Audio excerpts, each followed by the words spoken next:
পড়েন আল্লাহু আকবার। এই পৃথিবীর সবচেয়ে দামি বস্তু বিশ্বাস, সবচেয়ে দামি বিশ্বাস দিয়ে এই পৃথিবী চলে। এজন্য জ্ঞানীরা বলে বিশ্বাসে মিলায় বস্তু তর্কে বহুদূর, বলে না?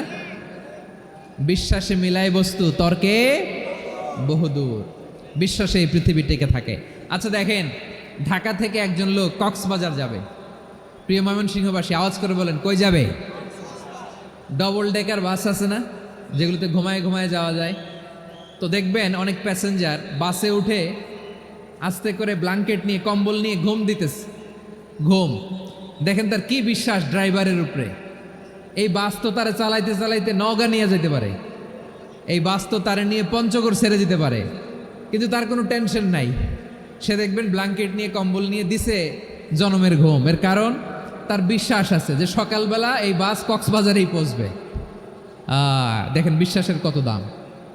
ঢাকা থেকে জেদ্দা ওমরা করতে যারা যান দেখবেন 40,000 ফিট উপরে বিমানে অনেকে কম্বল চাপা দিয়ে ঘুম দিতেছে। ঘুম এই বিমান 40,000 ফিট উপর দিয়ে পাইলট চালায়া এটাকে আফ্রিকার জঙ্গলে নিয়ে যায় নাকি ভারত মহাসাগরে নিয়ে যায়, তার কোনো টেনশন নাই। সে ঘুম, কারণ তার পাইলটের উপর, এই এয়ারলাইন্সের উপর বিশ্বাস আছে যে সকালবেলায় এটা জেদ্দা আন্তর্জাতিক বিমানবন্দরে ল্যান্ড করবে। ঠিক কিনা বলেন?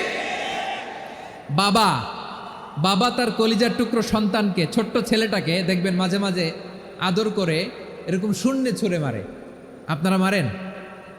ময়মনসিংহের বাবারা বাচ্চাদের সাথে এরকম মজা করেন না? তো উত্তর দেন না কেন? আপনারা করেন? বাবা তার সন্তানকে, ধরেন ছোট্ট মেয়েটাকে আদর করে কোলে তুলে এরকম শূন্যে ছুঁড়ে মারে। তো মেয়েটাকে শূন্যে ছুঁড়ে মারলে দেখবেন মেয়েটা খিলখিল করে হাসে, খিলখিল করে হাসে। ও যদি নিচে পড়ে ওর হাতও ভাঙবে, পাও ভাঙবে, তারপরেও হাসে। কেন হাসে? কারণ মেয়েটার বিশ্বাস আছে যে আব্বু আমারে ছাড়বে না, আব্বু আমাকে ঠিকই ধরে ফেলবে। চিল্লায় বলেন ঠিক কিনা? ও আমার প্রাণের ময়মনসিংহের ভাইরা, এই জমিন চলে বিশ্বাসে। বিশ্বাস এই পৃথিবীর সবচাইতে দামি সম্পদ। এজন্য একজন বিশ্বাসী জমিনের মধ্যে বেঁচে থাকলে জমিনের উপর আল্লাহ প্রলয়ঙ্কারী কিয়ামত দিবে না। এজন্য আল্লাহ বললেন ওয়াল মুমিনিনা ওয়াল মুমিনাতি, বিশ্বাসী পুরুষ এবং নারীকে আমি আল্লাহ বড্ড ভালোবাসি। তারা এমনভাবে বিশ্বাস করে না দেখে বিশ্বাস। আল্লাহ বলছেন আল্লাযীনা ইউমিনুনা বিল গায়বি ওয়া ইউকিমুনাস সালাহ, আমার বিশ্বাসী বান্দারা না দেখে বিশ্বাস করে। অদৃশ্যের প্রতি তারা বিশ্বাস রাখে, না দেখে বিশ্বাসটাই আসল বিশ্বাস। ঠিক কিনা বলেন? আচ্ছা বুঝে থাকলে উত্তর দেন।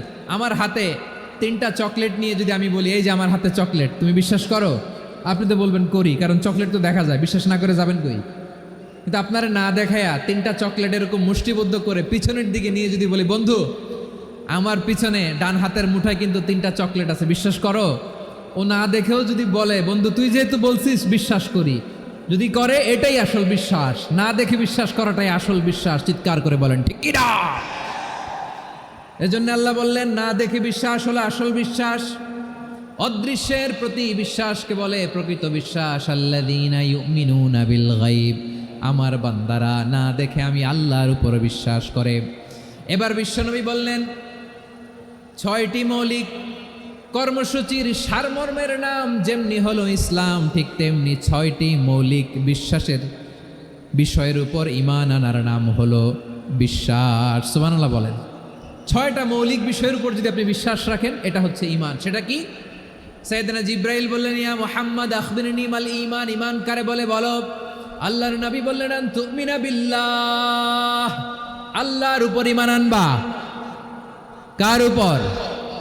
আরো জোরে বলেন কার উপর? আল্লাহ নামটা আপনাদের ভাল লাগে?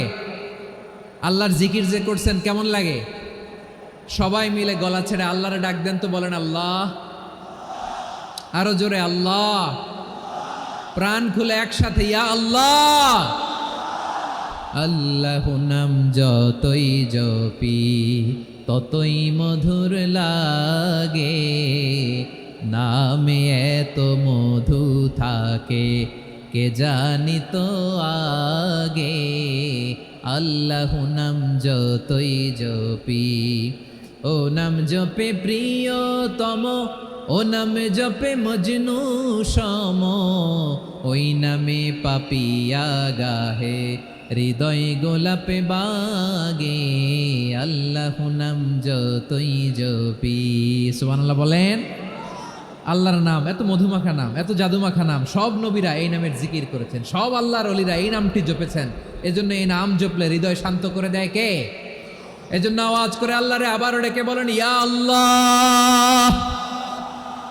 বিশ্বনবী বললেন ঈমান মানে আন তুমিনা বিল্লাহ, আল্লাহর উপর ঈমান আনবা, ওয়া মালাইকাতিহি ফেরেশতাদের উপর ঈমান আনবা, ওয়া কুতুবিহি আল্লাহর পাঠানো কিতাবের উপর ঈমান আনবা, ওয়া রুসুলিহি রাসূলের উপর ঈমান আনবা, ওয়াল ইয়াউমিল আখিরি শেষ বিচারের প্রতি ঈমান আনবা, ওয়া তুমিনা বিল কদরি খাইরিহি ওয়া শাররিহি আল্লাহর দেয়া তাকদীরের উপর ঈমান আনবা। ঠিক কিনা বলেন? তাহলে এই 6টা মৌলিক বিষয়ের উপর বিশ্বাসকে বলে ঈমান। আল্লাহ ওই ঈমানদারদেরকে পছন্দ করে যাদের ঈমান এরকম মজবুত। আল্লাহ বললেন ওয়াল মুমিনিনা ওয়াল মুমিনাতি, ঈমানদার পুরুষ এবং নারীরাও আমার কাছে বড্ড প্রিয়। তাহলে আমার প্রিয় ভাইয়েরা, ইসলাম যেমনি বুঝেছেন সারেন্ডার, ঈমান মানে হচ্ছে বিশ্বাস, বিশ্বাসের স্বীকৃতি। এই বিশ্বাস না থাকলে ওই মানুষের কোনো দাম নাই। ঈমান ছাড়া নেক আমলের কোনো দাম নাই। ঈমান হলো সংখ্যার মতো, নেক আমল হলো শূন্যের মতো। বুঝে থাকলে উত্তর দেন, ঈমান কিসের মতো? কথা বলে না, বুঝে নাই বোধহয়। ঈমান কিসের মতো? সংখ্যা। আর নেক আমল শূন্য। আচ্ছা, আপনি ঈমান আনেন না, ঈমান ছাড়া খালি নেক আমল, তাহাজ্জুদ, নামাজ, রোজা, জিকির, আজকার, এক এক ইবাদতের কারণে খালি শূন্য পাইতেছেন। শূন্য পেতে পেতে পেতে পেতে হাজারটা শূন্য। এটার কোনো দাম আছে? কথা কয় না, দাম আছে।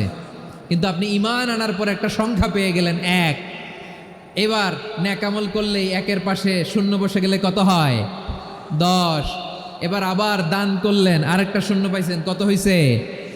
এবার আল্লাহর কোরআনের তেলাওয়াত করলেন, আরেক শূন্য, কত হইছে? এবার জিকির করলেন, আরেক শূন্য, কত হইছে?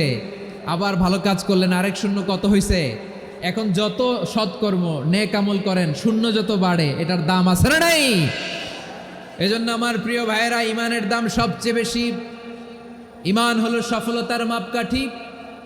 টাকা যার বেশি সে সফল নয়, এই সমাজে দাপট যার বেশি সে সফল নয়, এই সমাজে খ্যাতি যার বেশি সে সফল নয়, যার হৃদয় ঈমান আছে, বিশ্বাস আছে, সেই সফল। ঠিক কিনা? এজন্য রব্বুল আলামিন বলেন কদ আফলাহাল মুমিনুনাল্লাযীনা হুম ফি সলাতিহিম খাশিউন, সফল হয়েছে তারা, ঈমান এনেছে যারা। আমার প্রিয় ভাইয়েরা, এই ঈমান হলো সফলতার মাপকাঠি। এই ঈমান হলো বিজয়ের পূর্ব শর্ত। ইসলামের বিজয় আমরা বাংলাদেশে চাই কি চাই না? আওয়াজ করে বলেন।